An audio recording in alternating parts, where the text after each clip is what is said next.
Hi అండి అందరికీ. ఈరోజు అయితే 6వ రోజు పూజలన్నీ పూర్తి చేసుకున్నామండి. అమ్మవారు పొద్దునైతే సర్వమంగళి దేవిగా మనకు దర్శనమిచ్చారండి. సాయంత్రం అయితే కాత్యాయని దేవిగా దర్శనమిచ్చారు. రేపైతే హనుమంతుడికి హోమం ఉందండి. బోనం కూడా సమర్పించుకుంటూ దుర్గామాత అప్లోడ్ చేస్తాము. నన్ను నీ బిడ్డగా స్వీకరించు, నాకు దుఃఖాన్ని తొలగించు, నాకు సుఖాన్ని ప్రసాదించు. సుఖాన్ని ప్రసాదించు,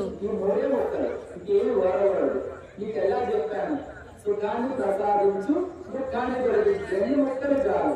మీకు అందరికీ మొన్న మొదటి రోజు చెప్తాను, 2వ రోజు చెప్తాను.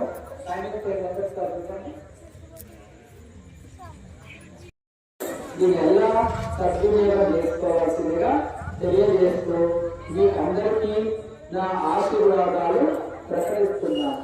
మనం చెప్పవలసింది జై దుర్గామాతకి జయ. ఒకటి, ఓ దుర్గామాత చెప్పగలరు. ఓ దుర్గామాత, నన్ను నీ బిడ్డగా స్వీకరించు, నన్ను నీ బిడ్డగా స్వీకరించు, నాకు దుఃఖాన్ని తొలగించు, నాకు దుఃఖాన్ని తొలగించు, నాకు సుఖాన్ని ప్రసాదించు, నాకు సుఖాన్ని ప్రసాదించు. ఈ 3 మొక్కలు ఇంకేమి ఓరవడు. మీకు ఎలా చెప్పాను, సుఖాన్ని ప్రసాదించు, దుఃఖాన్ని తొలగించు. 2 మొక్కలు చాలు.